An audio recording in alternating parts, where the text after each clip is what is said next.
So in this Parsha class, we try to address things that people don't really know or understand, like strange stuff, things that maybe people heard of, maybe people things people didn't hear of, or don't have an easy way to deal with. Sometimes I find interesting things. Sometimes I try to deal with issues that have been festering for a long time by a lot of people. And tonight's class is the latter. I'm going to try to deal with a festering issue. That's the issue of Yaakov Avinu's sons massacring a city. Massacring a city. According to some opinions, 500,000 people. Abarbanel disagrees. It was a small town. Whether it was a few hundred people or a few thousand people or hundreds of thousands of people, it was certainly a massacre. And there's a really real question whether the Torah sanctions this or not. Is this appropriate? Is it inappropriate? Did it do a bad thing? Did it do a good thing? Was it legal? Was it illegal? How does it fit into the general perspective of Torah Judaism? The anti-Semites love this story. They say, see? That's the Jews. They're a bunch of murderers and so on and so forth. And what is the truth? What really is the truth? So when I posted this class a few hours ago on Facebook, I would be teaching about it. So one person said, you asked too many questions. And somebody else said, of course it was wrong. Jacob criticized them. To which I responded, both of you are wrong. And I will try to use the next hour or so to open your eyes, to give you a broader perspective, to understand this story through the prism of Torah tradition, and through what is reasonable and not reasonable. So let's first talk about what's not reasonable. What's not reasonable is to come to Torah with a preconceived notion and to fit the Torah into your own image or into your own frame. So this is the conclusion drawn before the investigation begins, like some filmmakers who go on investigative documentaries but actually have the summation written before they started. It's a question of how to get there. And if you're smart enough and if you listen to the evidence, quote unquote, that's presented, you'll see that the evidence is presented in a certain way. Certain things they include, certain things they won't include, because the conclusion is preconceived and they didn't come to this with an open mind. The notion that it can't be right. It can't be right, so therefore it must be bad. It doesn't fit into what makes us comfortable in the 21st century, and therefore we have to find a way to make it look bad or look inappropriate because it doesn't fit with what we consider to be Jewish values of the 20th or 21st century is not an honest way to approach a story. It's not honest because it's not honest, because it's not really coming to learn the Torah. It's coming with preconceived notions. And it's wrong because if you learn the psukim properly, you'll see it's wrong. I didn't approach this with any preconceived notion. I didn't know the answer. I started doing this many years ago. Every year I learn a little more. Every year I fit a few more pieces together. And this year, under the duress of having to deliver this class, I try to fit all the pieces together. I'm sure there's still missing pieces, but this is best I could do for now. So let's start the story at the beginning of the story, and then we'll see why preconceived notions are wrong and so on and so forth. Everybody's invited to open the Chumash. The words in the Chumash are not emblazoned on my forehead, and it's always a good idea to look inside Asius Machkimais, whether you're here or watching out there on Facebook. So this in the Chumash, it starts a new chapter. It starts chapter 34. Which happens to be the fifth reading of the Torah.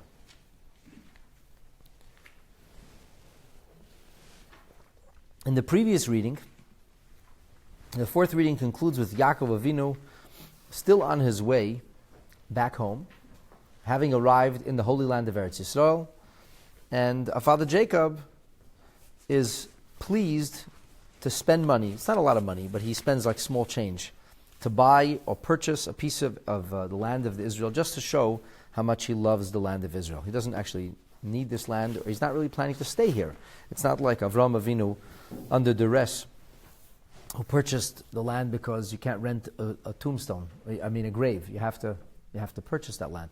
But Avraham Avinu here actually Yaakov buys a small plot of land for not a lot, 80 grams of silver, like not even 3 ounces of silver. And he could have paid in a few large coins, but he pays in small coins, called kesita, which is also sometimes used as jewelry. And the Rebbe says this was in order to demonstrate his fondness for the promised land of Israel. They was really willing to spend money on it. And he settles outside of a city which is called Shechem. He builds a mizbeach there.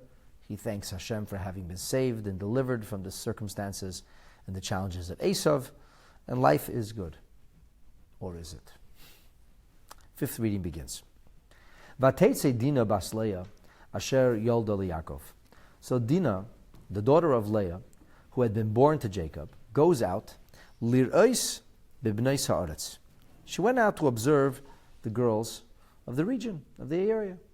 Now Dina does not have any sisters. She's an only female in a large house full of males. No sisters to play with. And it's natural, it's easy to understand. She went out to see the girls.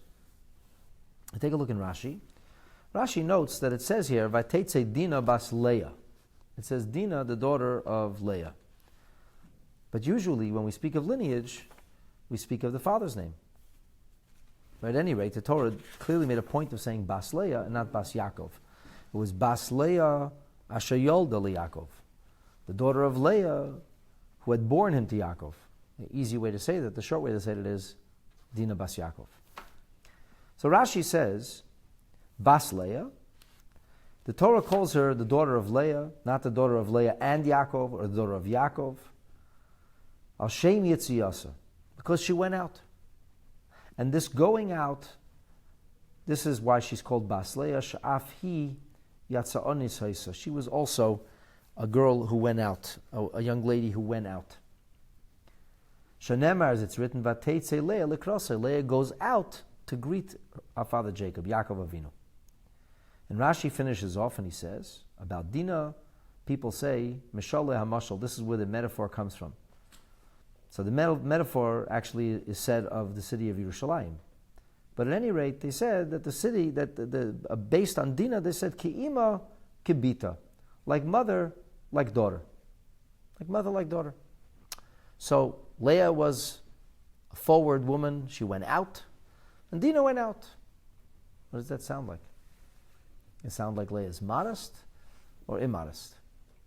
Say Dia is modest, sounds immodest. Sounds like the kind of nonsense you hear from Hollywood today. She was asking for it. Well, there's stupidity like that. So first of all, how could the Torah say that? Why would the Torah introduce a story about abuse and rape by saying that Dina went out, as if to some way attribute some kind of blame to her? It seems totally unfair. But where is there an instance of Leah going out? Leah goes out when Rachel purchases, so to speak, or buys the rights to Yaakov with the dudaim, with the jasmine flowers and the mandrakes. That's a later example. Oh, it's a much earlier example. This is the parsha before. Okay. Okay. Right? In Parshas Vayetze, Leah goes out and says to Yaakov, come, you're not going home with Rachel tonight you go home with me. Okay. So the Rebbe asks a question, a simple question. Why would the Torah mention something inappropriate about Dina? Even if she was inappropriate, why mention that? As if, would that add to the story? Would that make it okay, what Shechem did to her? And anyway, we know the Torah doesn't even speak badly or disparagingly about a non-kosher animal. So why would the Torah speak badly or disparagingly about Dina, who's the daughter of Yaakov? Like, really, what did she do? It seems so unfair, as if to speak badly about a victim of rape. Totally inappropriate. Furthermore, the Rebbe says, if you take a look at the pasuk, at the verse that speaks about Leah going out, it doesn't say that Leah going out was considered inappropriate. On the contrary, it says Leah going out was considered appropriate. In the words of Rashi, quote, Shahoisa misava umachazeres laharbe shvatim. She was seeking to increase the birth rate. She wanted to bring children into the world. This was not about immodesty, this was about family values. This was about caring and wanting and desiring another pregnancy. Immodest women do not desire pregnancies. They get rid of them. The Rebbe suggests that the traditional way of understanding Rashi is entirely wrong. He says Rashi does not come here in any way, shape, or form to disparage Dina, chas v'shalom. The words of Rashi incidentally come from the Medrash Tanchuma. The Medrash Tanchuma's words are Yetzonis, Bas Yetzonis, a forward, daughter of a forward woman. Leah was a Yotzal Akras Yaakov. It says Vateitze Leah. Here it says the words Vateitze Dina. But the Rashi develops it. He says Ki imo kibita. This is the mashal, this is the metaphor, like mother, like daughter. The Rebbe says that Yatzonis, to go out, is a virtue, not a demerit. A person who wants to influence others will be driven to transcend their own orbit. A person who doesn't care about others will stay in their own private quarters. Why should I be bothered? It's not comfortable to be outgoing. It's not easy to go to a place where nobody knows who you are or likes you or even invited you or asked for you to be there. You think it's easy for Lubavitcher boys at the age of 13, 14, or 15 to ask people on the street if they're Jewish, to put on tefillin? I could tell you that it's not easy. And I could tell you that at 47, it's still not easy. I do it. It's not easy. I don't really enjoy it. I enjoy after. I feel very good when I do have somebody who puts on tefillin. That feels good. It's not fun to nudge people. It's not fun to live, to be in everybody else's business. It's much more fun to live a private life. Do your own thing. I do my thing. Bug off. Especially when people tell you, bug off. All the time. So why do we do it? You think I have some kind of neurosis? I have some kind of mental illness I cope with that I have to harass people and that gives me my satisfaction? I do it because we had a Rebbe, and the Rebbe wants us to influence people. And the Rebbe taught us the greatest thing we could do is to be mezakeh, to make another Jew meritorious by giving him a mitzvah. And so I want to be a chassid, and as being a chassid, that's what I have to do. And even if I develop an outgoing personality over time, and it becomes second nature, that's not because I'm interested in everybody else's business. It's because I feel a sense of duty to influence others. I don't say I as me as an individual. I'm talking like that's how Lubavitcher Hasidim are. They're outgoing people. If somebody will say, oh, the Lubavitchers, they're outgoing. They're very forward people. They'll be in your face. They'll be getting you into film like 5 minutes after you meet them. Yeah, that's probably true. Is that a bad thing? I think it's a good thing. That's not a demerit. That's tremendous merit.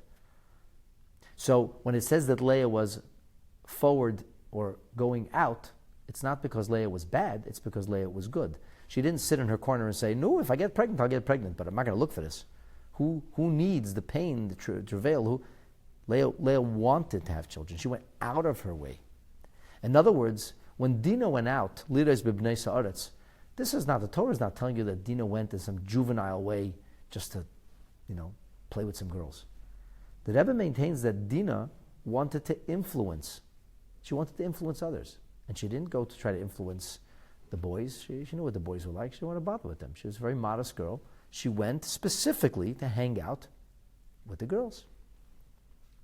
Incidentally, there's a Pirkei de Rebbe Lezer that once you see this Pirkei de Rebbe Lezer, you say, well, the Rebbe's Pshat and Rashi has to be so. And it's like you wonder how anybody ever learned Rashi before. The Pirkei de Rebbe Lezer says, he takes a pasuk in Amos that says, he came home and put his hand on the wall and was bitten by a snake. He says, this is the story of Jacob, who came to the land of Canaan and was bitten by a snake. Who is the snake? Shechem. Shechem is a snake. And this is what Pirkei de Rebbe Lezer says in chapter 38. He says, Bito shel Yaakov Yoshevet Ohalim. She was a shy girl. She was like her father in that she hung out at home. And Shechem noticed this. He noticed that she's reticent. She wasn't, like brash. Ma asa Shechem ben Chamer. What did he do? Hevi misachkes naris. He brought a bunch of girls. And he had these girls bring musical instruments, and they were playing and having a good time. And he hoped that Dina would be attracted to these girls, and she would come out and try to speak to them, which actually she did. Unfortunately for Dina, because then she was abducted and raped.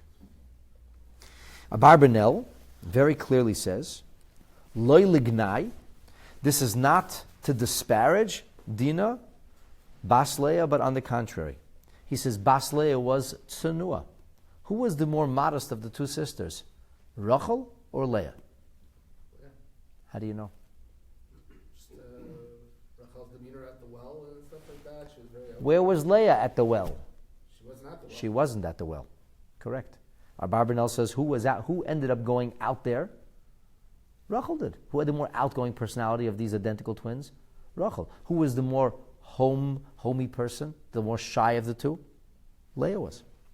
And furthermore, he says, precisely because Leah was so quiet, Yaakov never really got to know her. And that's why in the first night of marriage, as we talked about in last week's class, he didn't realize that he was with Leah. You look surprised, but you have to be here for last week's class. It's posted. You can watch it online. So the first thing we have to clarify here is that Dina bears absolutely no blame, chas v'shalom, heaven forfend, in this whatsoever. Let's make this very, very clear. We in no way say that she was asking for it, Dina. She was, she put herself in that position. But we don't buy that. That definitely is not a Jewish value, even if there's a lot of Jews in Hollywood who are accused of doing horrible things. That's extremely un-Jewish behavior, un-Torah behavior. So Dina goes out, and she has these good intentions. She wants to influence other people. Vayarais Shechem ben Chamor. Shechem, the son of Chamor, sees her. He's a Chivite. He is Nasi Haaretz. He is the chief of the region. Power corrupts. Absolute power. Powerful guy. Sees this girl, and he decides to abduct her. Vayikach Isa. Vayikach means he took her. He took her, like somebody who takes something. That's not his. He took somebody. Vayishkav, and he lie with her, which is a nice way of saying he raped her. Vaya'aneha, and he abused her. So the question becomes, what is the difference between Vayishkav and Vaya'aneha? Is rape not abuse? What's the difference between rape and abuse? Why does the Torah use two words? And pointedly, the Torah says Vayishkav oisa, Vaya'aneha. He raped her and abused her. So Rashi says that on a very literal level, it means that this Shechem ben Chamor was basically a pervert, sexual predator, and Ba'aleh, Vayishka Vaisa means Ba'aleh Kadarka, he had normal intimacy. V'yaneh Shalei Kadarka, whether that means anal intimacy or other forms of intimacy or other forms of abuse, he abused her in a variety of ways. So we're not talking about a nice man, we're talking about a beast, talking about a sexual predator who abducted a young girl and abused her in multiple ways. So demeaned her and abused her, all those horrible things they talk about, it happened to Dina. That's pretty bad. Interestingly, with regard to the idea of Vayaneha, and he abused her, the Emek Davar goes on to say something very, very much ahead of his time. He says that the Inui, that the abuse was also mental and emotional. He said to her, nobody's ever going to marry you now, after you've been victimized. You're a slut. You're a lowlife now. You're a rape victim. So this great-grandfather of those nice ISIS people who are busy being welcomed back into Canada, this is what he did. This is what he did. Ramban says something very interesting. He says, you should know that the Torah is telling you that any kind of intimacy which is forced is abuse. Pretty interesting. Ramban's writing this 800 years ago, living in Arab Spain, in Muslim Spain, or maybe Christian Spain he lived in actually. At that time it was Christian. It was certainly a time when women had no rights. And he says any kind of forced intimacy is abuse. So it's almost like the Torah says, Vayishka Vaisa. It wasn't like she wanted it. No, Vayaneha. This was rape. This was abuse. And then, like a nice rapist, Vatidbak nafshe bedina. Then he became very attached to her. And it was Dina bas Yaakov. And the Sefarno says, now he got excited about her lineage. He thought, she's like a princess too. She comes from a fancy household. So it wasn't just a one-off, then throw her in the street. No, he decided he wants her. He wants a vayev anara. He loved the girl. Vayidaber alev anara. He's used all kinds of coaxing and sweet-talking Dina. And it even seems like from the Mefarshim that Dina developed what we call in today's day and age Stockholm syndrome, that she almost took pity on her abuser. Because he abused her to the point that she was a victim of mental abuse and emotional abuse, not only sexual abuse. And she thought of herself as worthless because of what happened. Do you know how old she was then? Yeah, she was a little girl. I think, if my memory doesn't fail me, like 9 years old. Something like that. Maybe more developed than today's 9-year-olds, but like a child.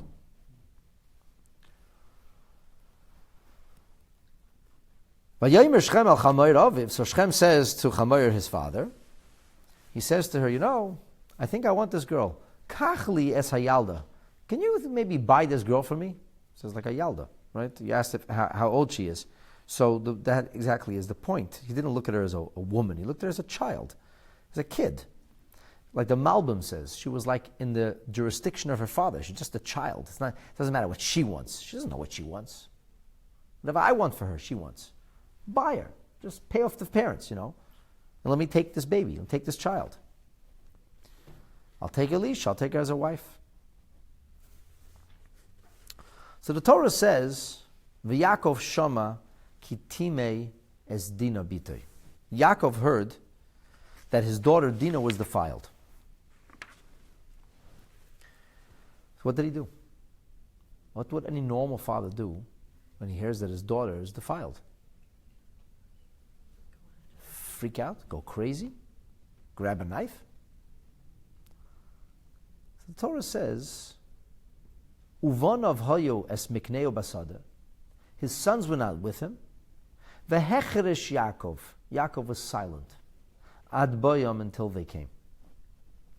So Yaakov, for some reason, is silent until his sons show up. How many days or what kind of span of time is going on here? It's a really good question. We don't know with certainty. It seems that on that day they came home. The same day, like all this is happening in the span of a day? Well, yeah, this happened. It seems This after or before Yosef was sold? this is before Yosef is sold. Before. Yeah, significantly before. The Or HaChaim says, Ad boyam, till they came, means that he actually sent for them. In other words, Yaakov wanted his sons with him. He didn't feel comfortable dealing with this by himself. He was quiet because he didn't feel comfortable. But how do we understand his silence? So the Abarbanel says, Yaakov was not going to take this lying down. He wasn't going to do nothing. He was going to do something. But he didn't want to react in anger, and he didn't want to react alone. He wanted his son's counsel. He wanted to speak to his sons. He felt he needed others with him. Now the Emek Davar gives us insight into the personality of this father who seems to be indifferent to his daughter. He said, would this have been in the middle of the act, Yaakov would have risked his life to save his daughter. If he would hear his daughter was abducted, that she was in danger, he would have done anything possible to save his daughter. However, the Emek Davar says, at this point, saving Dina was no longer an option. At least saving her from rape was no longer an option. It was after the incident.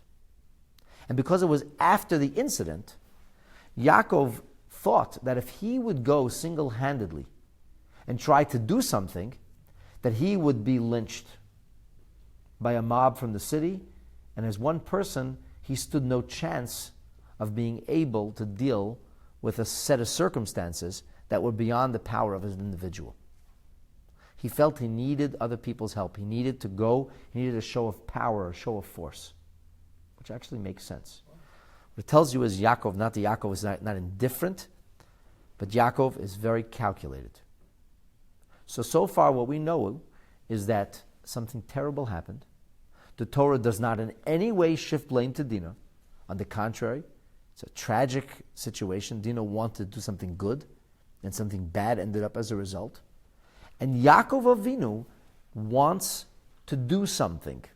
He wants to do something. He's just not sure what he's going to do. He is going to do something. Or Chaim says, Ad boyam, he sent for his sons. So they came. You asked them how many days? I would presume that day. He sent for his sons. They came that day. Abarbanel says he wants to speak to his sons. He wants to deal with this.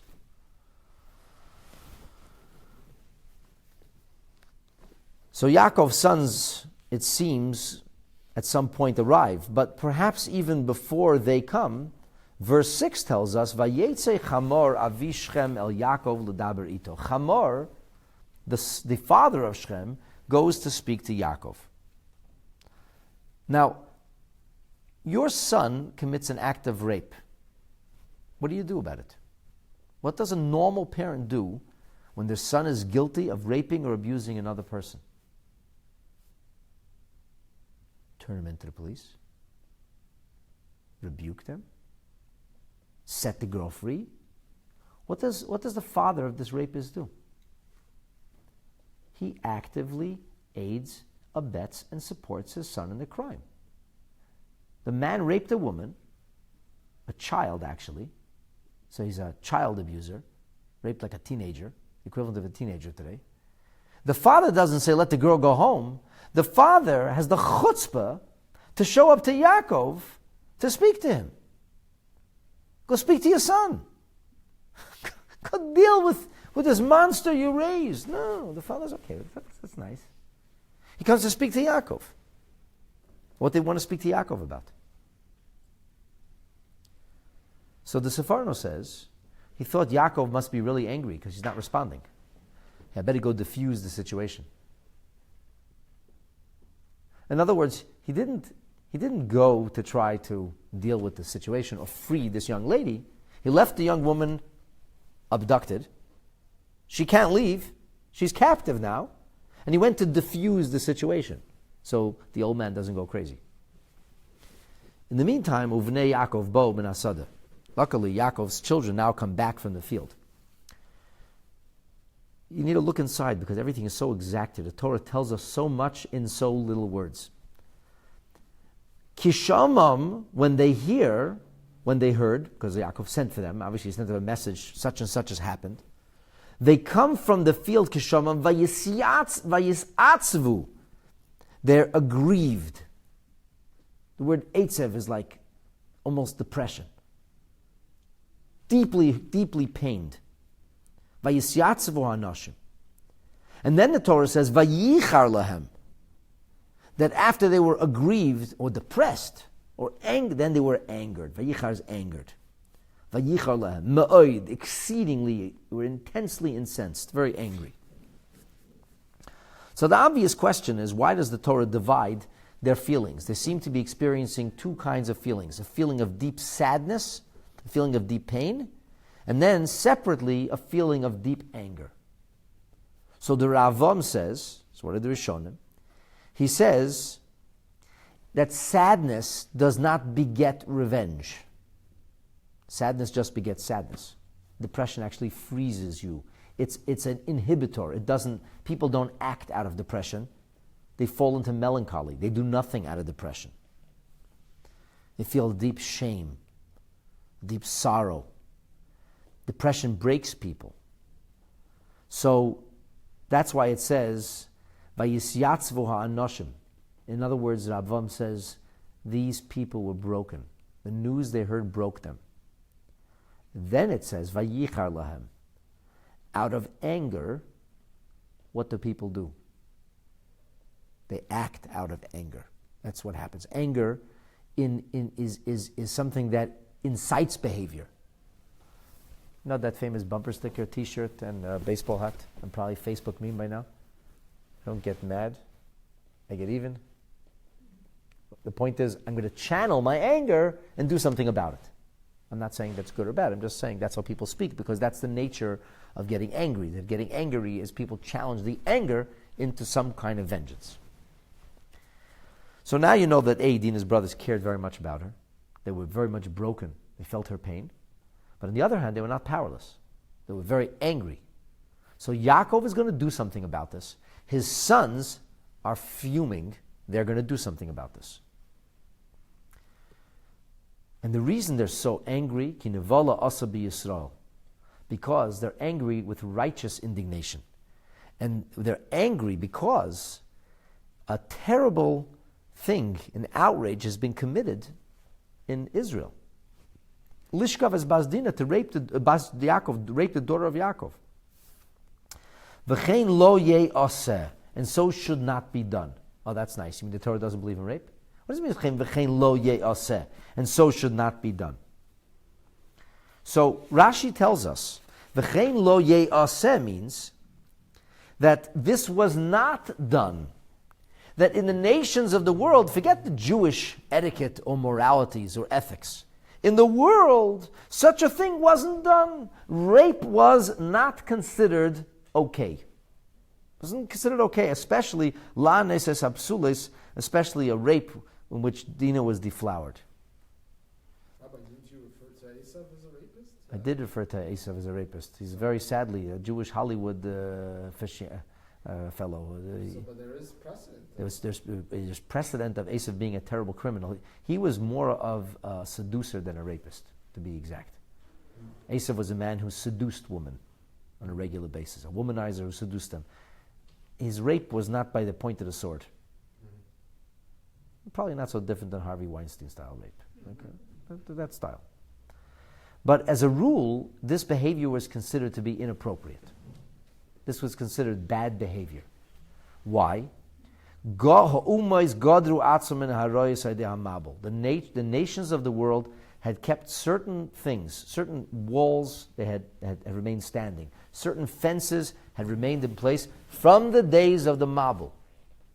And one of those fences that had remained in place from the days of the Mabul was that there was this notion of rape or abuse of women was not widely practiced. It was considered to be taboo behavior. We actually see this with regard to Avram Avinu, who's going down into the land of Mitzrayim, and he says to Sarah Imenu, say you're my sister, so they don't kill me. What a strange logic. Say you're my sister so they don't kill me? So we learned about this. It's very simple. They would not violate a married woman. They would simply make her into a widow. It would be an accident. I don't know, some things fell from a third-story floor. It happened to land on this poor guy's head. So sad. We're very sorry, lady, your husband's dead. Now let's get on with business. So, and then they would try to win her over, so to speak. This is then a major breach in the mores of society. And who does the major breach happen with? The only Jewish girl in the world. The first Jewish girl in the world. The first woman born Jewish is Dina bas Yaakov. And where does all the decency and etiquette go out the window? The first Jewish woman, the only Jewish woman in the world alive at the time. It's beyond tragic. This infuriated them. Like, not only we're not the light unto the nations, not only we're not the ones who are preaching and teaching morality and decency, it's through our family that decency is destroyed altogether. It's unbelievable. Their heads are exploding.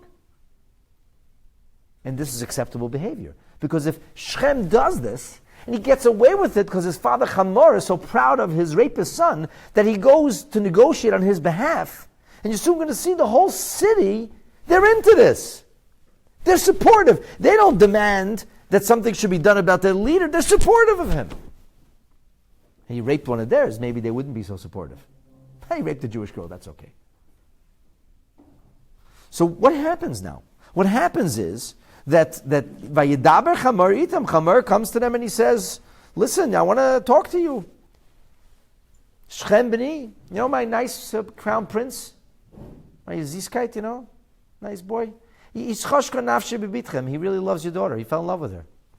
Doesn't say, my son is a rapist, my son is a monster, my son abducted your daughter and violated her. No, he says, my son fell in love with your daughter. So, can you please give her as a wife? Totally ignoring the situation. Not an ounce of responsibility, not an ounce of remorse, not an ounce of care or concern. What's the problem? Is there an issue? We're here to negotiate. We'd like to arrange a marriage. We'll make it a very nice marriage. Why did he need Yaakov's consent or permission? Why did he need Yaakov's? Shechem doesn't want to walk around forever as a rapist. Now he wants to first rape and then get away with it, and then cleanse himself. I'm not a rapist. Well, negotiate it. Paid. I'll pay. Whatever it costs. Listen to the next pasuk. And he says, Give your daughter to my son as a wife. We're going to marry B'nai Shechem. We'll marry your daughters. B'nai Shechem titnu lanu. You'll give us your daughters, as if you'll maintain control. If you like us, if you think, give us your daughters. V'ez B'nai Seinu tikhu lechem. You can take our daughters. Because you're in the driver's seat. We're not going to, if you don't want us to marry and if your daughters, we would never do anything. You can take as you please. Watch, think, listen to those words and remember them carefully. He speaks to Yaakov and his sons, putting them in the driver's seat, giving them this sweet deal. Sweet deal. It's going to be great. You know what? This can be great. It's going to be great to live amongst us. The land will be open before you. And shvu, you can settle it. Uscharua, and you can do business in it. You can have holdings. It's going to be great. Let's have a nice party. We're going to get together. Yaakov hasn't responded yet. This is like literally to pour salt in the wounds, to add injury to abuse. He came and raped a daughter. Where's my daughter? He said, well, we're not going to talk about your daughter is. Let's talk about the marriage. We're going to have a negotiation now because my son Shechem, he loves your daughter. This is insane. What's going on over here? You didn't bring my daughter home. You didn't acknowledge it was a crime. You didn't acknowledge any guilt. Well, you just came along and said everything is happy-go-lucky, hunky-dory. So let's have a little negotiation. And that's not enough. In verse 11, Shechem, the little bastard, the little rapist himself, he pipes up. Vayomer Shechem alavia. Shechem says to her father, Velachem, to her brothers, Emtzachem beinechem. He says, I'd really like you I hope you'll like me. I want to find favor in your eyes, he says. So, because I want to find favor in your eyes, name your price. I know you're just Jews, you just want money anyway. So just name your price. And then we can be friends. You can like me. I'll pay you off. Put yourself in Yaakov's shoes. Put yourself in his son's shoes. It shouldn't be so hard to imagine. This is an easy human emotion to imagine. Think about what's just happened. And think about the unbelievable, unmitigated chutzpah of what's unfolding before your eyes. Where is Dina? Now you're fighting a government. The king, crown prince, a city. No outcry in the city. Everybody seems fine. The king is fine with it. What would you think? What would you think as a thinking person? Okay, what are we going to do over here? They're rotten to the core. Huh? They're rotten to the core. Rotten to the core, but like we're going to... You can't say, give me my daughter. They're not giving you your daughter. They made it very clear. That's not one of the options. They didn't say, would you like Dina back? We can bring her back to you. She's a little bit bloody and beaten, but we can bring her back to you. Or, maybe there's a better option. Maybe she could stay with us. Or maybe we can bring her home and then we'll have a marriage later. That was never on the table. There was never an offer to bring Dina home. The offer was, what's your price? We'll pay you off. Forget it was a rape. Let's not talk about that. Let's move on. Let's not sweat the small stuff, please. And then this mechutzef, this unbelievable, unmitigated gal, the Oitzar HaMidrashim says, you see, Shechem chatzafaya. See, he was an insolent boy, besides being a rapist. He's just an insolent person. Your father is speaking, he's the king. He made an offer. He didn't get a response yet. Who asked you to mix in? Who does this? And he says more, he's not finished. Shame? Embarrassment? Guilt? Nechtige Tag. He feels great. He's so happy about himself. Harbolai. They're looking at him in stony silence. He's like, what is some kind of issue over here? He says, go ahead. Harbolai maid. Demand of me a high figure. Vetena. Money is not an issue. No problem. You name it, I give it. Snuli esanara. Just give me the girl. Make it official. You agree, she should be my wife, and that's all. This is called being between a rock and a hard spot. What do you do now? Now you see who you're dealing with. What do you do? This is a premeditated rape. This is not a guy who said, I was overcome, I'm just a man, what should I do? She was this and that was, she came into my room. He sets her up. He saw her from a distance. He set her up. He put the girls there. He set up the crime scene, swooped in, abducted her, raped her, in every way abused her, tormented her mentally, emotionally, physically, sexually. And then, without a moment of shame, he's here to negotiate. Bringing Dina home, you notice, is not an option.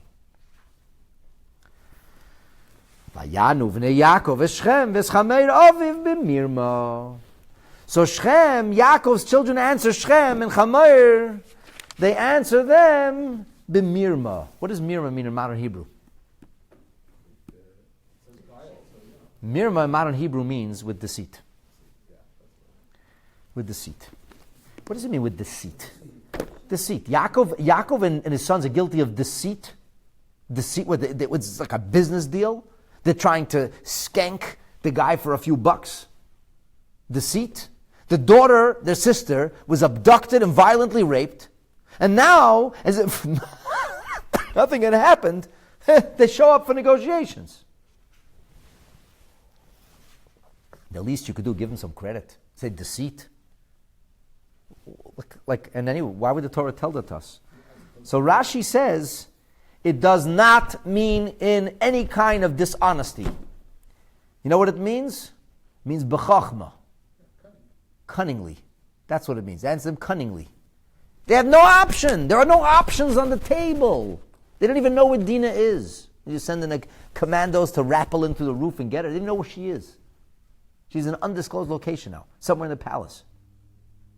So they could either be just angry and foam at the mouth and scream and yell and accomplish nothing, or, despite the fact that they're very broken and even angrier, they say, let's think about this.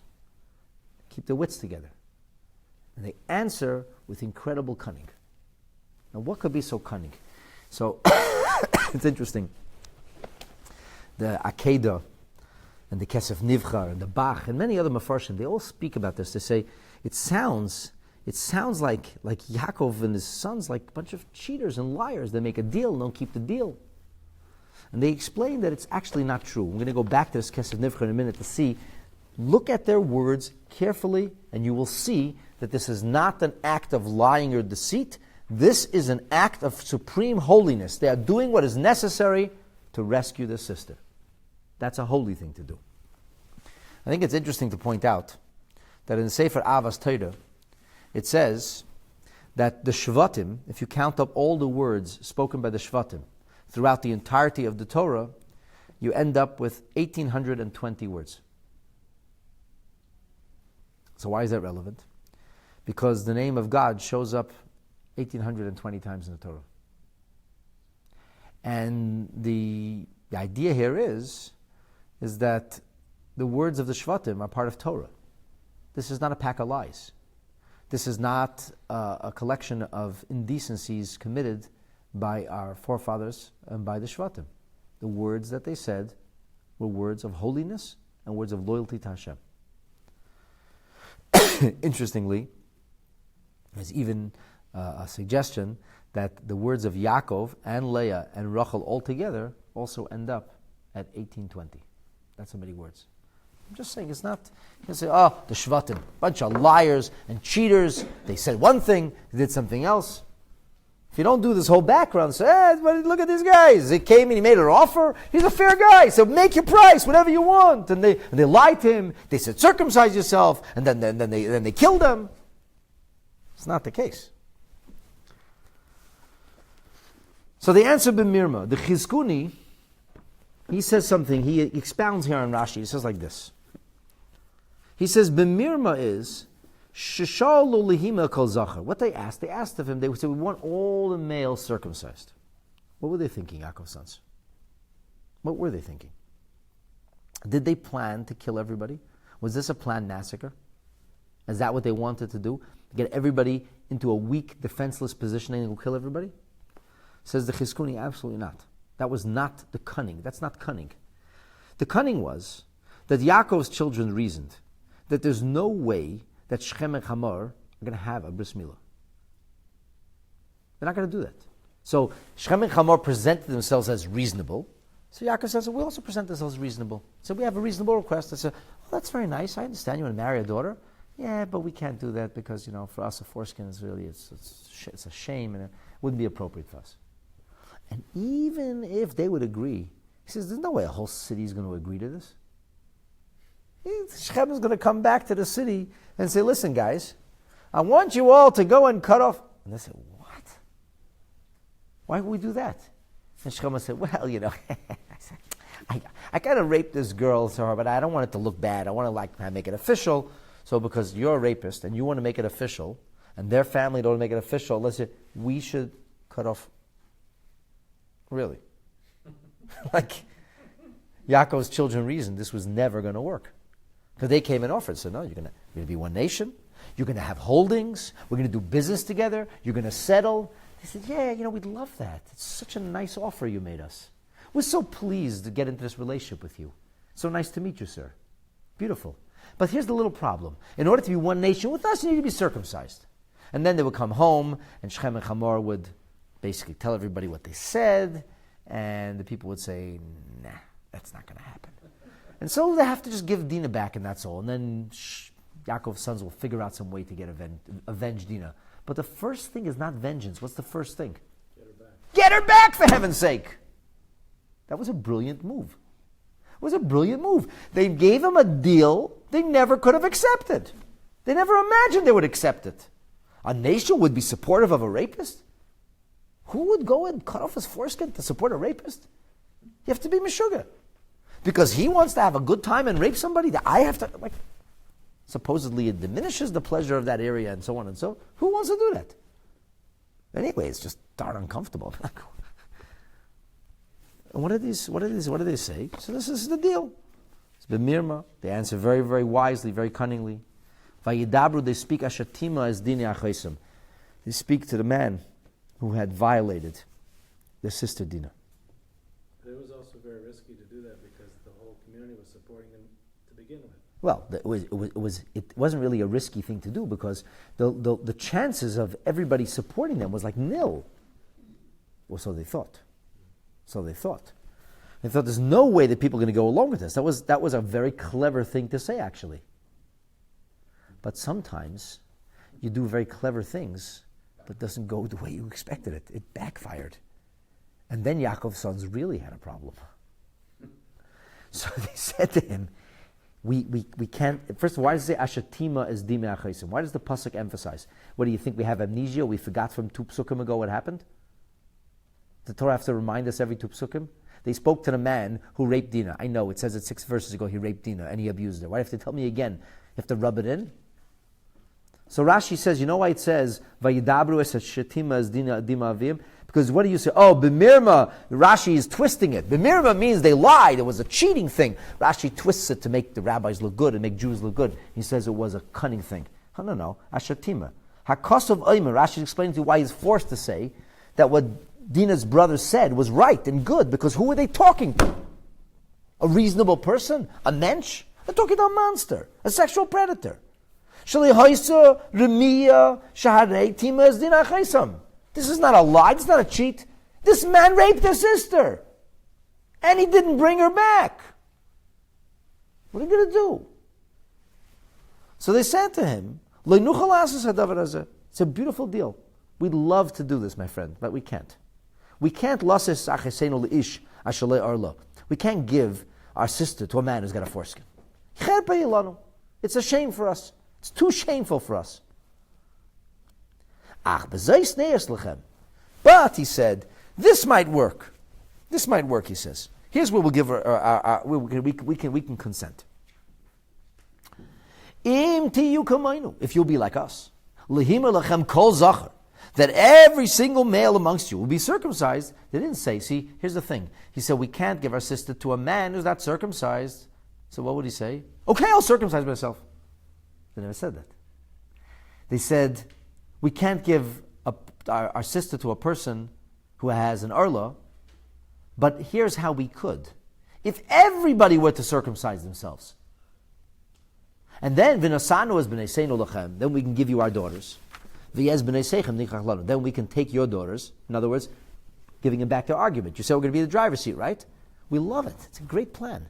We'll be happy to take your daughters and we'll give you our daughters should we be interested, but that's only if first you're like us.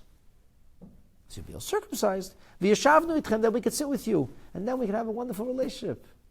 Is Yaakov involved in this conversation too? You know what? You know what? It doesn't mention Yaakov saying a word. Yaakov, very interestingly, seems not to have been as cunning as his sons here. It seems Yaakov didn't know what to do. He was quiet till his sons came. He wanted their counsel. He wanted them with him. And then when they were with him, they were speaking, not Yaakov. It's very interesting. Yaakov doesn't speak. Now, Yaakov, if he was against this, he should have said, no, guys, stop it. I don't like this. Could have overridden them. He doesn't. And they said, no, then we can make this happen. Yeah, this can be nice. And if you won't listen to us, to all get circumcised, we'd like to take our daughter and have a nice day. Reasonable? Just give us back our daughter. You never offered that, but we're taking that. So you offered us a great deal. We love it. It's fantastic. If you all get circumcised. Thinking to themselves, they're never doing this. So here's the other part. The rest of the deal is, no deal. We're out of here. We don't want to be with you. Clearly you don't want to be with us. You don't want to live our kind of life. That's fine. Shockingly, the king says, that's a great idea. Why did I never think of getting circumcised? Such a gewaldige, beautiful thing. He says, look. And Shechem says, yeah, Dad, wow, imagine. We could get circumcised. This is great. This is great. The Shvatim are shocked. It's Mishagoyim, lunatics. Grown men want to get circumcised. Why in heaven they want this? He didn't stop them. The young lad doesn't stop for a minute. And he gets everybody to do this. He was so infatuated with Yaakov. He makes everybody crazy. He was so respected, he doesn't delay in carrying this out. The Medrash tells us there was one guy who didn't want to do it. And they went after him. The whole city went after him. And there was a few women who hid their baby sons, and they went after them. And they went and circumcised the babies. And they went right back to the city. They said, listen, guys, we have a great deal for you. We're so happy to bring you the news. The good people. They're not here. They're not warring people. The good people, they're at peace with us. And it's all going to be good. We're going to allow them to live. They're going to live in our land. They're going to do business over here. And don't worry about it. It's a big land. There's more supply than demand. It doesn't matter. There's plenty. Don't worry about it, guys. The economy will not be in danger at all. At all. It will not adversely affect the economy. So this is the first thing everybody's interested in. The first thing everybody's hear about, money. First thing I talked about. Don't worry about it. Your businesses are safe. Businesses are safe. And not only that, but they said, first they said, look inside carefully over here, chapter 34, verse 22. Verse 21. It says, B'noisam nikach lanu will take their daughters, v'ez b'noiseinu nitan lehem, will give them our daughters. You notice a little change? Who's dishonest here? Shechem and Hamor are selling a deal to the people in their city by lying to them, by telling them something that's simply not true. And then he says, you know what, guys, all they want from us, to live with us, they have one little condition, that they'll be consent to this. To be for a nation. You got to make a little contribution. You just give it that little circumcised like they're circumcised, and everything. The rest is cool. And then he says, after this condition, they're going to be living amongst us. We'll own everything anyway. Their livestock, their possessions, their animals will all become ours in the end. We'll get rid of the Jewish problem. We'll phase them out. Who's lying? Who's deceitful here? Colors, that's for sure. Here's the conversations. Here's what they told Yaakov and his sons. Here's what they told the people. outright liars. Incredulously, they listened. All the people. Honestly, I can't even understand what they did. Pure lunacy. They went and got all circumcised. Now they're in trouble. Now what do you do? All Yaakov and his sons wanted was to get the sister home. Get the poor girl home. Nurse her back to health. Make a mensch out of her again. We'll figure out what to do with these people. The first thing of order of business is protect the victim. Nothing doing. These lunatics just want to circumcise themselves. So now, the plan failed. What do you do now? Give him another condition. Give him a condition? You can't give him another condition. They did your condition. First of all, they'll do it. Once they did that, they'll probably do anything. You have to, condition has to make some kind of sense. And anyway, you can't go back and say, "Oh, we forgot. We said your foreskin cut off the edge of your nose too." You have to go take Dina now. The whole purpose was to get Dina. We have to go get Dina. Are you with me so far? Have Yaakov's sons done anything inappropriate so far? What we have here so far is a rapist, a family that's supportive, and ultimately an entire city or province that's willing to circumcise themselves to protect the rapist. This is a sick society. A society that doesn't rein in the man who rapes a child and instead supports him and is ready to go through pain to support him. It does seem at this point that Yaakov is at a loss for what to do. It seems he doesn't know what to do. And on the third day, like the Ma'am Loya says, as we heard from so many, we know already from the story of Avraham Avinu, because everything in the Bible is layered. When was Avraham's most pain? On the third day. Although the Chizkuni maintains that there were so many people in the city, he says, B'yem HaShlishi, everybody was in pain. But then he says something else. The Chizkuni says, Lama B'yem HaShlishi? Because B'yem Echad Liyaspiku Anshi Yair. They couldn't all get circumcised. It wasn't like they didn't have a huge supply of medical professionals. It took time. These crazy people were spent 3 days circumcising the whole city. They went from house to house circumcising everybody.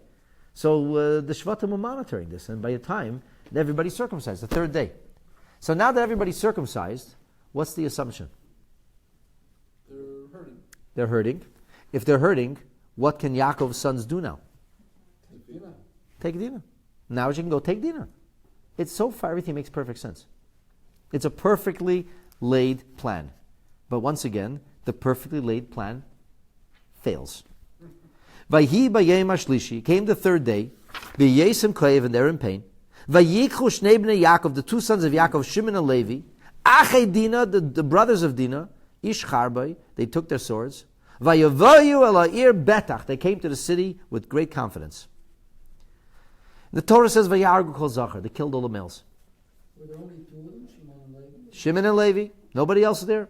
They didn't have an entourage. Well, there's a lot of questions now. First of all, why is it just Shimon and Levi? How come anybody else didn't go along with this?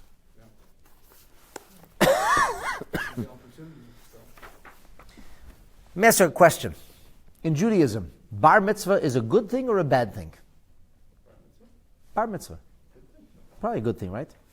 What if I tell you that the source for bar mitzvah, meaning son of mitzvah, literally, euphemistically responsible for mitzvahs, that the source of that being at age 13 comes from Shimon and Levi. Because Shimon and Levi were less than 12 months apart. They're like 10 and a half months apart. Leah got pregnant right away again. So they were both bar mitzvah at this point. And how does this Torah describe them? They were 13 years old? 13 years old. That's it? That's it. Which gives you the idea that Dina is like 9 years old. That's it, 13 years old. What does it say? Ish charbay. Each one, if it took his sword. What is an ish? An ish is a major, a grown-up. So Rashi quotes our sages, both in Masechet Avot, as well as in Masechet Nazir, on page 29. And we hear, that's in the Pirkei Avos where it says, Ben Shleish Yaseh L'mitzvahs. Rashi tells us this. I don't want to go into it. There's a whole long arichas of the calculation of how we know they were 13 years old. But we know they were 13 years old. That's a subject for another day. How did we know they were 13 years old? Just suffice it to say, we knew they're 13. There's a long Rishima even from the Rebbe. The Rebbe once wrote a whole notation about this, knowing they're 13. So according to many major Rishonim, the idea of bar mitzvah is learned from Shimon and Levi. From what, doing a sin? It's bar avera or bar mitzvah? Bar mitzvah. Bar mitzvah. Now it's true that bar mitzvah is also bar avera. Because if you could be responsible for mitzvahs, that means you're also going to become responsible for averas. But we don't say Shimon and Levi were the world's first bal avera, being responsible for their sin they did, because they were responsible for being a bar mitzvah. What was the mitzvah? The mitzvah was to rescue the Jewish girl. The daughter was taken. The sister was taken. And there's no way to get her out. Because these monsters weren't letting her go. That's a bar mitzvah. A bar mitzvah means to be responsible. To be responsible for the welfare of another one. As a Jewish girl in captivity, then to be a bar mitzvah means to take responsibility for it. And not just to take responsibility for it, but to be ready to risk your life for it. How come Reuven wasn't involved? He was the oldest. It's a really good question. How come Reuven wasn't involved? And the Mefarshim tell us that the brothers were afraid. They were afraid. They were afraid to do this. Everybody's afraid. It's a scary thing to do. And Shimon and Levi had guts. So let's make a cheshbon over here. Reuven, Shimon, Levi. Reuven was timid. Shimon and Levi are bar mitzvah. The rest of the kids, they're not even bar mitzvah. And you want a bunch of kids to go? The only adults in the house, so to speak, from a Jewish perspective, is Shimon and Levi. Reuven's timid. So Shimon and Levi decided we're going to do this. There is no other adults in the house. Which makes you think that when Yaakov was waiting for his sons, who was he waiting for? A bunch of kids? It was anyway for Reuven, Shimon, and Levi. The rest of them were small children. Interesting, the Mefarshim talk about this idea that why were the sons not with Yaakov? How come Yaakov was alone when this happened? And because he was alone when it happened, he had to go send for his sons. So the Medrash Seichel Tov says that Yaakov's sons excelled in the mitzvah of Kibud Av V'Em. And maybe it's after they dropped the ball last time around and Yaakov was left alone and attacked by the angel. So they said to his father, Dad, stay home. We'll take care of the sheep. Big boys.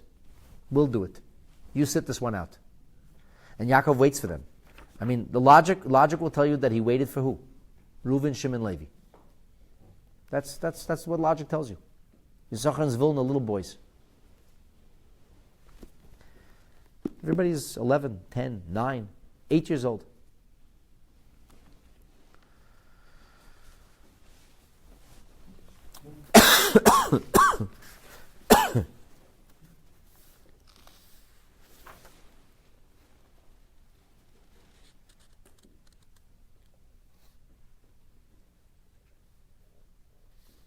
Okay.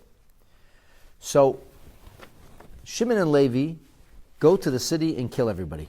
And like everything in the Chumash, there's got to be like a little bit more to the story. Just go and kill everybody? Like what happened over here? And then in verse 26 it says, Ve'es Chamor ve'es Shechem b'nai hargu lefi charav. Chamor and Shechem, his son, they killed by the sword. Now, something doesn't make any sense over here. They first killed the whole city, then they killed Chamor, then they killed Shechem, and then Vayikhu as Dina.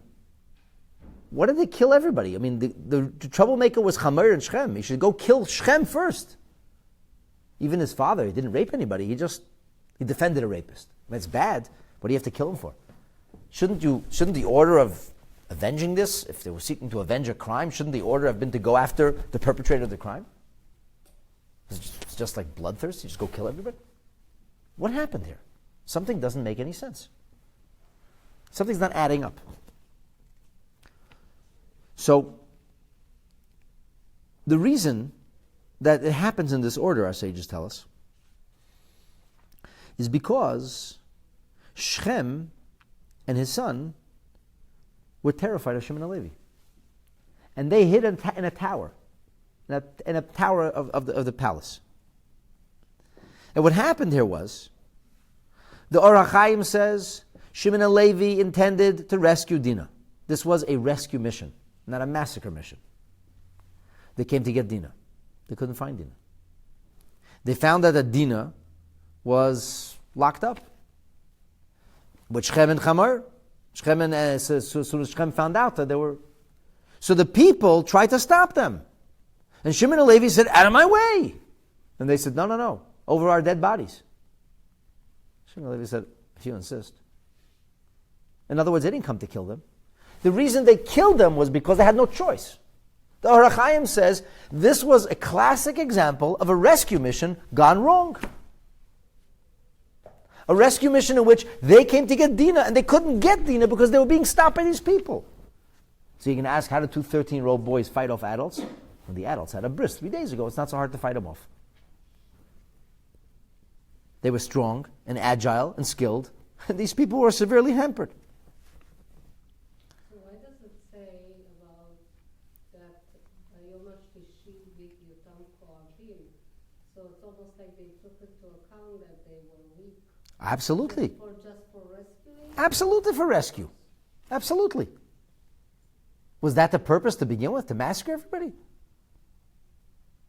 They said clearly, either you do the bris milah, or give us back our daughter. The idiot said, we'll do a bris milah. The Kli Yakar says something which is like, it's borderline tragic. It's like, you almost, it's so sarcastic, you almost want to cry. He says, how come they were so confident of their success? This is simple. Everybody just had a bris milah. You can't fight when you're dealing with a bris milah. So the Kli Yakar says, no. The problem was they would set off an alarm. And other people, the neighboring cities would come help them. The Kli Yakar says, they said, nobody's going to come help them. They're all circumcised already. They wrote them off as Jews. Nobody will help. Nobody helps the Jews in their need, in their hour of need. Nobody will come help the city. It's like sad. The Kli Yakar says that's why it's so confident. Rashi actually says that the reason they were so confident was because let's take a look in Rashi.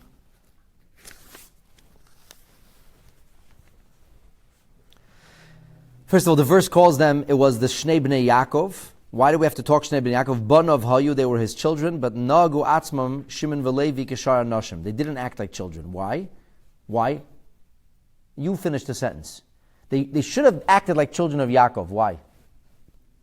And they should, what didn't they do, or what should they have done? What should they have not done? Well, the typical person would say, and they shouldn't have killed the people. Sorry, that's not what Rashi says. He says, "V'leinatlu eitzo himenu." They didn't check with their dad. They acted unilaterally. In other words, the Torah criticizes them for not planning this out with their father. And it's quite possible that they were convinced that Yaakov would not have sanctioned their actions because you'd be afraid. Because Yaakov was afraid. Yaakov was afraid of confronting Esav. The Rashbam says that the angel that came to argue with Esav was because to make sure Yaakov doesn't run away the day before. Yaakov didn't look for confrontations. He spent his whole life running away from confrontations. He got a problem with Esav, he ran to Haran. He had a problem with the people, he said, let me wait till my kids come home. When Shechem and Hamor are making these arguments, Yaakov Avinu never speaks even. So Shimon and Levi said, we're going to talk to Dad about this. He's going to tell us it's too dangerous. They said, we just need to do this. We need to do this. Yaakov was not pleased about it.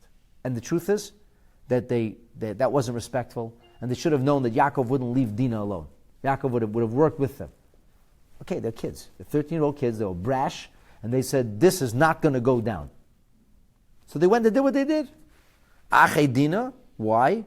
Lefisha Masru Atzman Aleha. They were ready to risk their lives for her. So what did they go for? They went to kill everybody, or they went to rescue Dina? But you said in the beginning about whether this was a question of if it's sanctioned or not. I'm going to get to the sanction in a minute. Did they spill innocent blood? Did they kill innocent people? Because we have to assume that they all took up arms against them. But you have to assume they took up arms against them, but that they weren't very capable of arms because they just had a circumcision. So like Rashi says, they're called the brothers of Dina because they were ready to risk their lives for Dina. What was this all about? An act of murder? An act of massacre? An act of brutality? What motivated Shimon and Levi? get our sister back. And they were sure, betach, very confident. They knew that this can't go wrong. Reuven said, I'm too afraid. They said, okay, stay home. We're going to do this. Shahayu koyavim. Why? Because the people were in pain. They said, how are they going to fight with us? How are they going to fight with us? The whole surgery. You fight with a hospital? They can't fight with us. Medrash Haggadah says, you know what they were so secure of? They said, in the end, we have Yaakov behind us. Yaakov would not defend them if he did the wrong thing. Yaakov said, we have Yaakov behind us. So their children were convinced that Yaakov was behind them. And we'll soon see if Yaakov was behind them. Soon see. So the Orach Chaim says there was no choice. And therefore they massacred everybody. Orach Chaim says that the people tried to defend their king with their bodies. Literally. They created a human wall in front of Shechem and Hamor. A human wave. So there was no choice. They killed their way through this human wall. They said, we are not leaving here without our sister. And it was only after they managed to kill the whole city that then they could go after Shechem and finally Hamor and finally Shechem. Because Hamor was busy defending his son Shechem. But they went for the guy. They wanted the perpetrator. But everybody was defending the perpetrator. So they had to kill everybody. And only after Yaru calls up the Eschamar, and finally Veshchem B'nai Aragul Lefichar, the last one. And then they got to what's called the Matara. What's the purpose? What was the goal of this mission? They took Dina. But then they didn't stop. They just started to... Then they plundered. Why did they plunder? Because Dina was a victim, and she deserved to get paid back. They said they hurt Dina. Now Dina is going to walk away with wealth. Now she's going to get not only the people who did what they did and defended the ones who did what they did. Now Dina is going to get paid back also. Did they kill just the men? Or did they kill It says they killed the men. The Medrash says there was a group of women who started throwing rocks at them, and they had no choice. They killed some women too.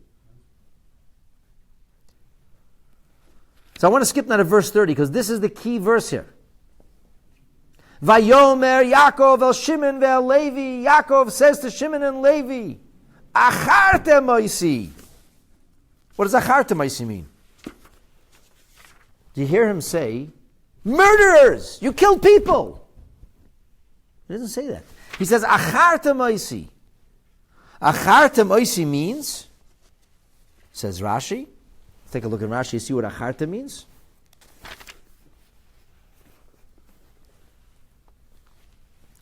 Loshen mayim achurim, muddied waters. In other words, Yaakov said, Ein dati tzlul achshav. I don't have clarity now. My consciousness is muddied. I'm worried about what's going to happen here. I'm worried that now the nations who live in the land of Canaan are going to attack us and massacre us. The Medrash Haggadah says, Tzulula hoisa hachavis. At this point, there was a distinction between us and them. They left us alone, we left them alone, and they just didn't bother us. Now you kicked up all the dust, all the sediment. You kicked up a ruckus. What does that mean? Says Rashi, there was a tradition that in the end this land is going back to the Jewish people. The Chamites came and took the land from the Semites. Avraham Avinu is a Semite. The land belongs to the people of Shem. It's going back to Bnei Yaakov. That's the Semites who are going to inherit this land. This is going to become the land of Israel. They knew this. They said, Adasher Tifre, it's still a nation. Now it's just a family. Till this family becomes a nation, we'll deal with it then. Why deal with it now? They were quiet. Why? Because people deal with things that are urgent, not important. That's human nature. As Stephen Covey famously said. Right. Is it urgent? It's not urgent. Someday there'll be a nation. It's not urgent. Right now, what's important? Important now is my next business deal. I deal with the urgent stuff. But now, said Yaakov, they're going to say it's urgent. They're starting. Look what they did to Shechem. And in that case, Yaakov says, how are we going to deal with this? Lahavisheni b'yeshvei haaretz. What does it mean, lahavisheni? Lahavisheni means to make me like hated. Make me this pariah amongst the people of the land. B'chnani u'b'prizi. V'ani m'sei mispar. I'm just a few people. I'm just one man with a little family of kids. They're going to gather against me. Now be honest with yourself and read the rebuke of Yaakov of verse 30. What did this rebuke say? The rebuke said, you're not wrong, it's just I'm worried about the consequences. The rebuke said, I'm worried about the consequences. You have endangered us. I don't see a way out of this. I don't have a strategy now, Yaakov says. Not that Yaakov seemed to have a strategy before either, by the way. But now he says, now I don't have a strategy. I don't know where this is going. Didn't it occur to Yaakov, though, that the legend or whatever would grow, that don't mess with them because they blocked this whole city? So it doesn't occur to Yaakov, but what did they respond? What's their response to Yaakov?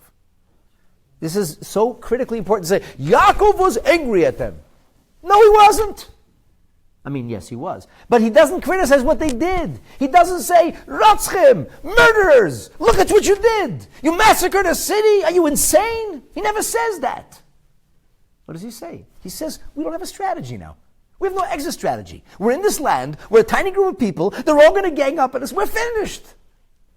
Till now we had a strategy. A strategy we're going to get. How are we getting? Our first order of business was we need to get Dina back. Every plan we tried failed. So we're busy figuring out the next move. We don't have, now you went without any kind of strategy, without any rationale, any rhyme or reason. You just went to massacre the city, and now what? Now we're going to go from here. How could Yaakov not care about the innocent blood that was spilled? How could Yaakov not say, what's going on over here? You did a terrible thing. So let me tell you a little secret, my friends. Let me tell you what the Rambam says. And this Rambam is quoted widely by many, many of the Rishonim. The Rambam says in Hilchos Malachim that the reason that the people of Shechem deserved death was because they violated the 7 Noahide laws, for which the consequence is capital punishment. Quote, Shahare Shechem Gozal. He stole Dina, which doesn't just mean kidnapping. Sexual abuse is an act of theft. To steal a person's innocence, to steal a person's sexuality, is an act of theft in and of itself. It is a grave violation of the divinely ordained mitzvah of Gezel. And what happened? The Himro, the people saw. The Yadu, they were all well aware of this. No. Anybody take him to task? No, instead they got circumcised like crazy people. Not only they didn't protest, not only they didn't take him to task, they went and agreed with him. They said, this is great, sure, we'll do it. Whatever it takes, master. So the Rambam says, in that case, they forfeited their right to live. Did they have a choice if the king may have been a bit of a dictator or ruthless? A whole country, a whole city against one person? Like they have a choice? Yeah, I don't think he would say circumcise themselves. That's why he wouldn't say even King Jong-un, whatever his name is. He's not stupid. That's stupid. He does what he can get away with. He did not force them because he told them before, like he gave them reasons why they... Right, correct, very good. Correct. Your wife is right, correct. He didn't force them. He sold them on it. He said, this is great. We're going to become people. He said, yeah, wow, it's so cool. Yeah, and we're going to get their money in the end too. Yeah, we should do this. And they knew about the rape and so on. Everybody knew about everything. Yaakov's sons were banking on the fact that the people would give pushback. Nothing. So the Radvaz asks a question on the Rambam.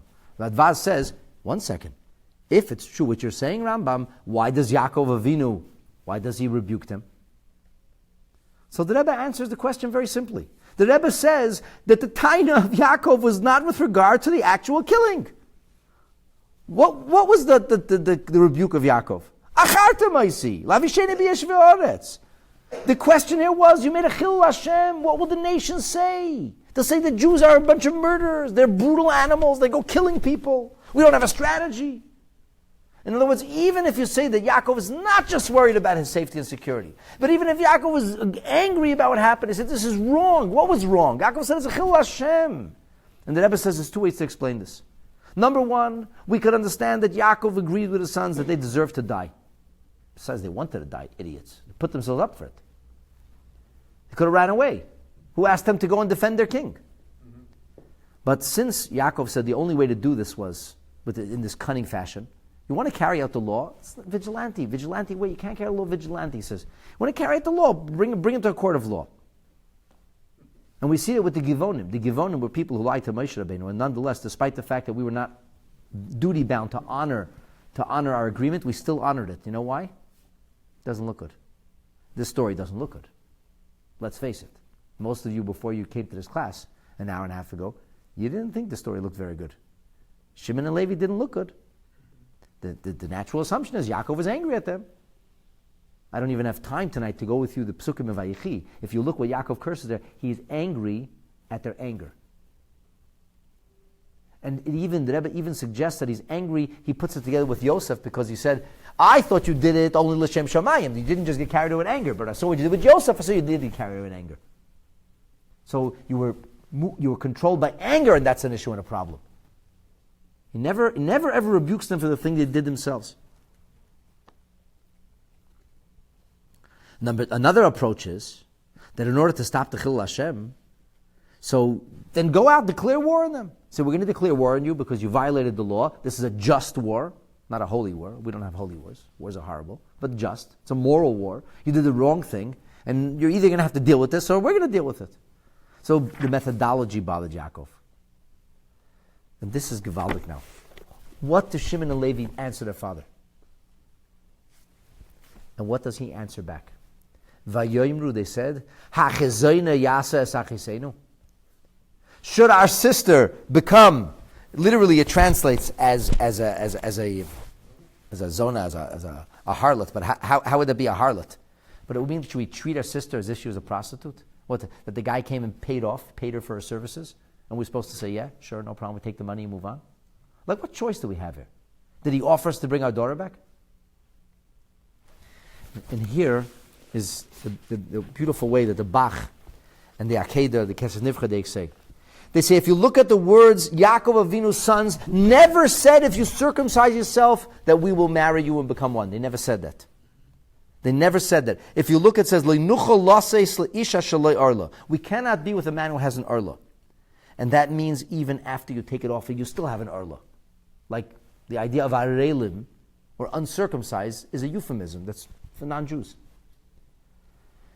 They said, ish adol. We can't give our sister an ish adol. In other words, even if he will have an arla, it's not going to make him ois adol, as the expression goes. An adol is a non-Jew. A mahol is a Jew. He says, you think a Jew is a piece of skin? That makes you a Jew? You have to swear of idolatry. There's mitzvahs you have to do. He said, we never said to them they're going to marry. He said, this wouldn't be nice for us. We could never agree to such a thing. They never said they did agree to it. They never ever said, if you circumcise yourself, then we agree. They never said that. Look in the verses carefully. And they never expected them to agree with it either. And here now, my friends, is the kicker. What is the response of Shimon and Levi? So the Mefarshim tell us something unbelievable. The response of Shimon and Levi was, Dad, you worried about strategy? And if we would have left things, that would be a good strategy. You worried about the safety of our family. And if we wouldn't do anything, and they would do this, then what happens tomorrow? Every Jew's blood is free. You get away with it. There was a famous Nazi hunter. His name was Moshe Friedman, I think his name was. His name was Moshe Friedman. He's not so well known as Simon Wiesenthal, but he worked in the early years. He worked even harder than him, and he accomplished much more. And he great Mesiras Nefesh. I'm not taking away from Simon Wiesenthal, but this Moshe was a very exceptional person. And at a certain point, his wife, he was so obsessed with going after Nazis that his wife told him, "I can't take it anymore. Like either you stop it or I'm getting divorced," because he had no life.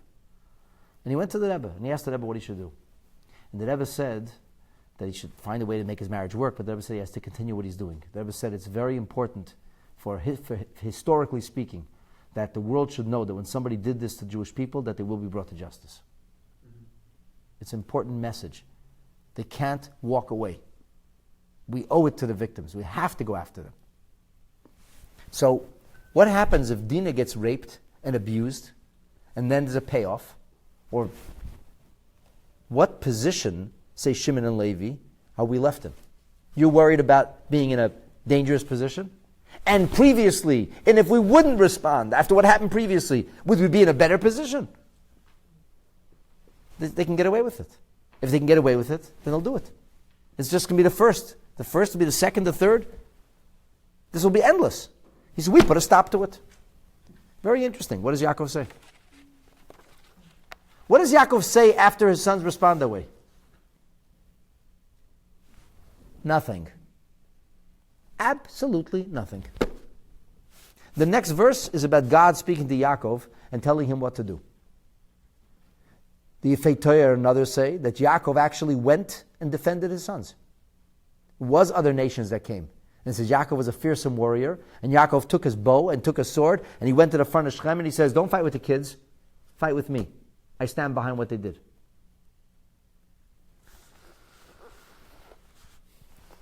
In closing, I want to share with you an incredible comment of the Baal HaTurim on the words Bo Yaakov, Bnei Yaakov Bo al HaChalolim. When Yaakov came, they stripped off all the clothes and wealth and so on and so forth. Vayavezu asa'ir asher timu achaisim. The Baal HaTurim says the word asher timu achaisim shows up 2 other times in the scripture. There's 3 times in the scripture it says the word timu. One time is when it says timu achaisim, they defiled Dina. The other time is in Yechezkel, timu es mikdashi, they defiled my Beis HaMikdash, talking about the first Beis HaMikdash. And then second, David HaMelech says, timu es heichel kadshecha. In other words, the word timu shows up 3 times. By each of them, it's an absolute, utter defilement of holiness. 2 times the Beis HaMikdash, 1 time a Jewish girl. What does it tell us? It tells us that a Jewish girl being violated is like a Beis HaMikdash being violated. That's powerful words. And that's what Shimon and Levi said. You think we're just going to sit by and do nothing? We're just going to watch this happen? And that's going to put us in a better situation?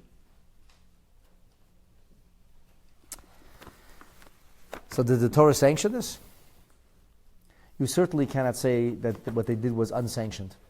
You certainly cannot say what they did was an act of unwarranted brutality. You cannot call this a massacre.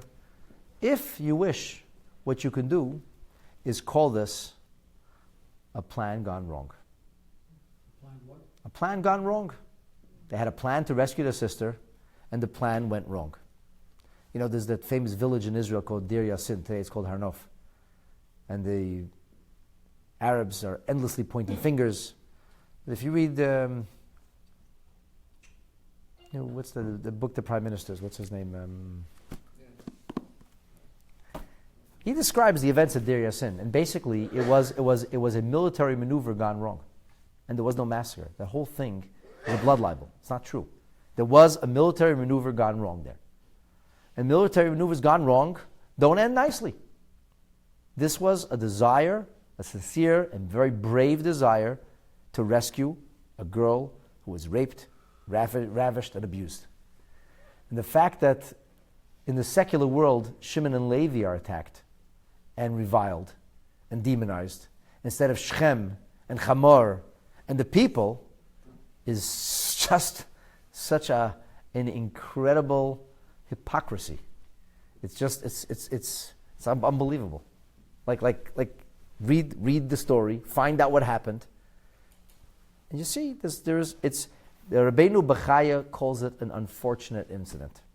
Rabbeinu Bechaya says that a loss of blood was tragic. Yaakov was pained by the loss of blood. But it's very telling that in the scripture itself he never mentions it. What's the lesson for us? What's the lesson for us? One of many lessons for us is that the meaning of being a bar mitzvah is to be ready to risk your life to save another. Hachazenu yachsas achisenu is the resounding conclusion of the story. You cannot stand by when your brother's blood is being spilled. You cannot stand by when a woman is raped. You cannot stand by and be what we call the nice one. Come out of things looking good. If there's when there's a circumstance of a situation, it has to be dealt with. And you know what? Life is jagged. It doesn't always work the right way. It doesn't always turn out beautiful. But to say that Yaakov's sons were murderers is anathema, and it's against what the Rambam says, the Chizkuni, all the Mefarshim, all the Rishonim speak about it. The Rambam says these people deserve to die. It was not necessarily Shimon and Levi who was their job to carry it out, but then again, according to the vast majority of opinions, that was never their desire to begin with. What's the real lesson from this class? That if you actually learn Torah, and if you actually take the time to analyze the verses, and to read the sources, and to understand the story carefully, it's usually not what you thought it was. And it's usually not what people make it out to be. So maybe the lesson is you should learn Torah. We should learn Torah. We should learn Torah seriously and assiduously and dedicatedly. And hopefully we will only know of goodness and of peace. And in our time, Mashiach will come and put an end to unfortunate circumstances and situations. You have a comment you want to make? Amen. You could.